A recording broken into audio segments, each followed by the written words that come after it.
ሰላም ጤና ይስጥልኝ በአለም ዙሪያ የምትገኙ የቅምሻ ዴሊ ቲዩብ ቤተሰቦች የዛሬው ዕለት መጋቢት 20 ቀን 2018 ዓ.ም ነው። ባለፉት ሰዓታት ውስጥ ብቻ የዓለምን ፖለቲካ ትኩሳት ወደ ላቀ ደረጃ ያደረሱ እጅግ አስደንጋጭና ያልተጠበቁ ዜናዎች ተከስተዋል። የዛሬዎቹ አበይት ዜናዎች: አሜሪካ በኢራን ላይ የሳምንታት የምድር ጦርነት ልታውጅ ነው። ሁቲዎች በእስራኤል ላይ አዲስና ሶስተኛ የጦር ግንባር በመክፈት ጥቃት ፈጸሙ። ትራምፕ የእንግሊዝ ግዙፍ የጦር መርከቦች የህፃናት መጫወቻ ናቸው በማለት አዋረዱ። በእንግሊዝ ጠቅላይ ሚኒስትርና በትራምፕ መካከል አስደንጋጭ ፍጥጫ ተነሳ።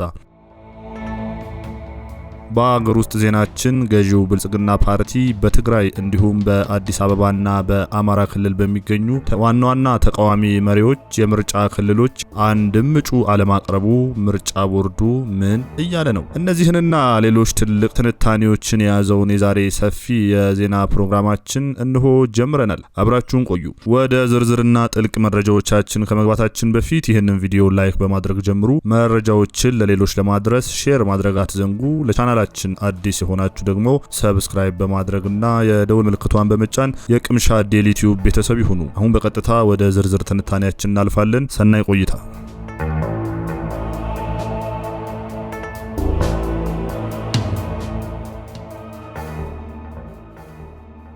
ወደ መጀመሪያውና የዕለቱ ትልቁ ዜናችን ስናልፍ ባለፉት 2 ሰዓታት ውስጥ ከኢንዲፔንደንትና ፎክስ ኒውስ የወጡ ትኩስ መረጃዎች ዓለምን በከፍተኛ ድንጋጤ ውስጥ ከተውታል። በመካከለኛው ምስራቅ ያለው የአሜሪካና የኢራን ፍጥጫ ከመቼውም ጊዜ በላይ ወደ አደገኛ ደረጃ ተሸጋግሯል። የመረጃዎቹ ዝርዝር እንደሚያስረዳው የየመኑ ሁቲ አማጽያን በእስራኤል ላይ ሁለተኛውንና እጅግ አደገኛ የሆነ ጥቃት ዛሬ ማለዳ ፈጽመዋል። ይህ ብቻ አይደለም። ፎክስ ኒውስ እንዳረጋገጠው በኢራን የሚደገፉ ሁቲዎች በእስራኤል ላይ ሶስተኛ የጦር ግንባር ከፍተዋል። ኢራን ይህንን እርምጃ የወሰደችው ወደፊት ከሚደረጉ ድርድሮች በፊት የኃይል ሚዛኗን ከፍ ለማድረግ በማሰብ መሆኑ ተገልጿል። ይህንንም ተከትሎ አሜሪካ የወሰደችው እርምጃ እጅግ አስደንጋጭ ነው። ሪፖርቶች እንደሚያሳዩት አሜሪካ በኢራን ላይ ለሳምንታት የሚቆይ የምድር ጦርነት ዘመቻ ወይም ዊክስ ኦፍ ግራውንድ ኦፕሬሽን ለማድረግ ሰፊ ወታደራዊ ዝግጅት እያጠናቀቀች ነው ተብሏል። የአሜሪካ የባህር ኃይል ወታደሮች ወይም ዩኤስ ሜሪንስ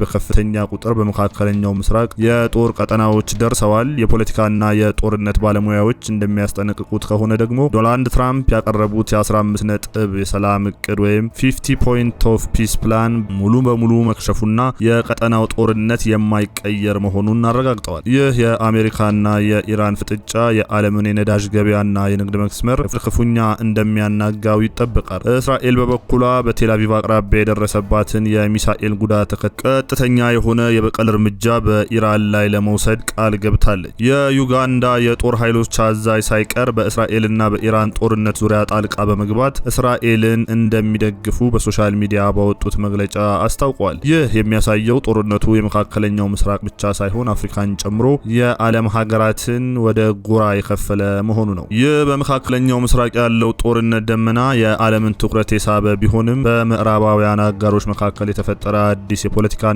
የቃላት ጦርነት ደግሞ ሌላኛው መነጋገሪያ ሆኗል። በቀጥታ ወደ ቀጣዩ ዜናችን ስናልፍ ትራምፕ የእንግሊዝ ግዙፍ የጦር መርከቦች የህፃናት መጫወቻ ናቸው በማለት አዋረዱ። በእንግሊዝ ጠቅላይ ሚኒስትርና በትራምፕ መካከል ፍጥጫ ተነስቷል። ባለፉት ጥቂት ሰዓታት ውስጥ በአሜሪካና በእንግሊዝ መሪዎች መካከል ያልተጠበቀ የዲፕሎማሲ ስምጥ ተፈጥሯል። ዶናልድ ትራምፕ የእንግሊዝ ግዙፍና በቢሊዮን ዶላሮች የሚገመት የአውሮፕላን ተሸካሚ የጦር መርከቦች ልክ እንደ ህፃናት መጫወቻ ናቸው ቶይስ በማለት በይፋ ተሳልቀዋል። ይህንን ንግግር በእንግሊዝ ፖለቲከኞች ዘንድ ክፉኛ ቁጣን ቀስቅሷል። የትራምፕ ንግግር ስህተት መሆኑን የጦር ባለሙያዎች እየተቹት ሲሆን የእንግሊዙ ጠቅላይ ሚኒስትር ኪር ስታርመር ግን ከዚህ ፍጥጫ የፖለቲካ ትርፍ አግኝተውበታል። ጥናቶች እንደሚያሳዩት በእንግሊዝና በኢራን ጦርነት ዙሪያ ትራምፕ ከያዙት አቋም ጋር ስታርመር በቀጥታ መጋጨታቸው በህዝባቸው ዘንድ ያላቸውን ተቀባይነት በከፍተኛ ሁኔታ ጨምሮላቸዋል። አሜሪካና እንግሊዝ ለዘመናት የቆየ ወታደራዊ አጋርነት ቢኖራቸውም የትራምፕ ይህ አይነት የዘለፋ ፖለቲካ የምዕራባውያን የአሜሪካንን ጥምረት ሊያዳክም እንደሚችል ተንታኞች ስጋታቸውን እየገለጹ ነው። ዶናልድ ትራምፕ እንዳሉትም የእንግሊዝ የጦር መርከቦች አሜሪካን ለመርዳት አቅም የላቸውም፣ ብረት የለበሱ የህፃናት መጫወቻዎች ናቸው በማለት በለንደን ቤተመንግስት ላይ ቁጣን ቀስቅሰዋል። የእንግሊዝ ጠቅላይ ሚኒስትር ስታመር ዛሬ ረፋዱ ላይ በሰጡት ምላሽ የእንግሊዝ ሰራዊት ለማንም ሉዓላዊነት የማይደራደር ፕሮፌሽናል ኃይል ነው በማለት የትራምፕ ንግግር ኃላፊነት የጎደለው ሲሉ አጣጥለውታል። ይህንን ፍጥጫ መጪው የአሜሪካ ምርጫ በኔቶ አጋርነት ላይ የሚያመጣው ስጋት ትልቅ መሆኑን ያሳያል። ከዓለም አቀፍ የዲፕሎማሲና የጦርነት መድረክ ወጣ ብለን በቀጥታ ወደ ሀገር ውስጥና የፖለቲካ ጉዳዮች ስናመራ በመጪው ሀገር አቀፍ ምርጫ ዙሪያ እጅግ ያልተጠበቀና አዳዲስ ክስተቶች ተፈጥረዋል። ገዢው ብልጽግና ፓርቲ በትግራይና በዋና ዋና የተቃዋሚ ምርጫ ክልሎች ውስጥ 81 ቦታዎች ላይ አንድም እጩ አላቀረበም። ከሀገር ውስጥ የፖለቲካ መድረክ ባለፉት ሰዓታት ውስጥ የተሰማው ዜና የብዙዎችን ቀልብ የሳበ ነው። የኢትዮጵያ ብሔራዊ ምርጫ ቦርድ መረጃዎቹን ጠቅሶ አዲስ ስታንዳርድ እንዳስነበበው ገዢው ብልጽግና ፓርቲ በትግራይ ክልል ውስጥ አንድም እጩ ሳያቀርብ ቀርቷል። በትግራይ ክልል ገዢው ፓርቲ ምንም እጩ ባላቀረበበት በዚህ ወቅት 6 ተቃዋሚ ፓርቲዎችና 2 ጥምረቶች በድምሩ 101 እጩዎችን በክልሉ አቅርበዋል። ነገሩ በዚህ ብቻ አላበቃም። በመላው ሀገሪቱ ከሚገኙ 547 የህዝብ ተወካዮች ምክር ቤት መቀመጫዎች ውስጥ ብልጽግና ፓርቲ 466ቱ ብቻ እጩዎችን ያቀረበ ሲሆን ቀሪዎቹ 81 ምርጫ ክልሎች ያለምንም ተወዳዳሪ ክፍት ትቷቸዋል። እነዚህ 81 የምርጫ ክልሎች የትኞቹ ናቸው? በዋናነት በአማራ ክልልና በአዲስ አበባ የሚገኙ ቁልፍ የፖለቲካ ቦታዎች ናቸው። ለምሳሌ አዲስ አበባ ውስጥ የኢዜማ ሊቀመንበር የሆኑት አቶ ኢዮብ መሳፍንትና ምክትል ሊቀመንበሩ አቶ ንጋቱ ወልዴ በሚወዳደሩባቸው 3 የምርጫ ክልሎች ውስጥ ብልጽግና ፓርቲ እጩ አላቀረበም። በተመሳሳይ በአማራ ክልል የአብን መሪዎች በሚወዳደሩበት አካባቢ ገዢው ፓርቲ ተወዳዳሪ አላስቀመጠም። በሌላ በኩል በአማራ ክልል ያለው የጸጥታ ሁኔታ አሁን አሳሳቢ መሆኑን የፋኖ ታጣቂዎች ገልጸዋል። በኦሮሚያ ክልል የሚንቀሳቀሰው የኦሮሞ ነጻነት ጦር ደግሞ ይህንን በመካሄድ ላይ ያለውን የምርጫ ሂደት ትርጉም አልባ ስነ ስርዓት ሲል ሙሉ በሙሉ ውድቅ አድርጎታል። በግጭቱ ውስጥ ባለችና ትክክለኛ ዲሞክራሲያዊ ምህዳር በሌለበት ሁኔታ ምርጫ ማድረግ ተቀባይነት የለውም ሲል ፓርቲው አስቀምጧል። በተለይም በትግራይ ክልል በሚገኙ 2 የምርጫ ክልሎች ውስጥ ብልጽግና ፓርቲ ተወዳዳሪ አልመደበም። በአማራ ክልልና በአዲስ አበባም አንዳንድ ቁልፍ የምርጫ ክልሎች ለተቃዋሚዎች ክፍት ተደርጓል። ይህ እርምጃ ለምን አስፈለገ? ተንታኞች ይህ ለተቃዋሚዎች ምህዳር የመስጠትና የምርጫውን ተቀባይነት ለመጨመር የታሰበ ስልት ነው ሲሉ፣ ሌሎች ደግሞ በአንዳንድ አካባቢዎች ያለው የጸጥታ ሁኔታ ፓርቲው እጩዎችን ለማቅረብ እንዳይችል አድርጎታል ይላሉ። በተለይ በአማራ ክልል ያለው ግጭት ምርጫውን ለማካሄድ ትልቅ ፈተና መሆኑ ይታወቃል። ምርጫ ቦርድ በበኩሉ እጩ ያልቀረበባቸው አካባቢዎች በሕጉ መሰረት ይስተናገዳሉ ቢልም ጉዳዩ የኢትዮጵያ ፖለቲካ አዲስ አቅጣጫ ሊያስይዝ እንደሚችል እየተገመተ ይገኛል።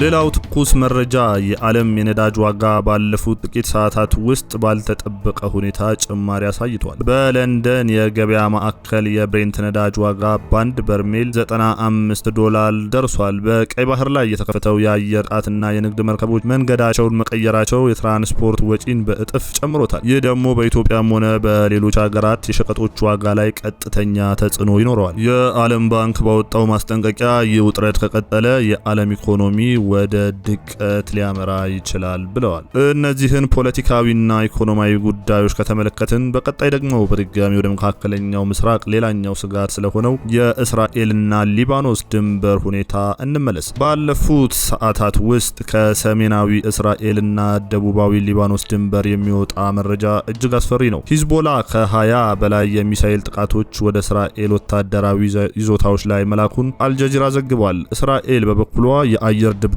በመፈጸም አጸፋውን እየመለሰች ነው። ይህ አዲስ ግንባር ከተከፈተ ግጭቱ መላውን መካከለኛው ምስራቅ ሊያካትት እንደሚችል የዩኤን የሰላም አስከባሪዎች ስጋታቸውን ገልጸዋል።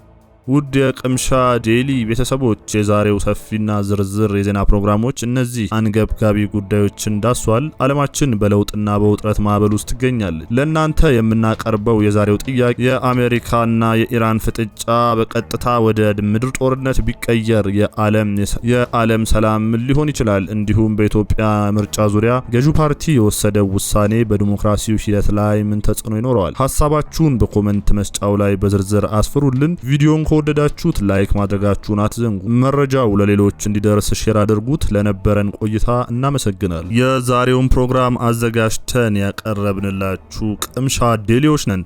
ለቀጣዩ ቪዲዮ አዳዲስና ትኩስ መረጃዎችን ይዘንላችሁ እስከምንመለስ ድረስ ሰላም ቆዩልን። ሰላም ለሀገራችን፣ ሰላም ለምድራችን፣ ሰላም ለኢትዮጵያ።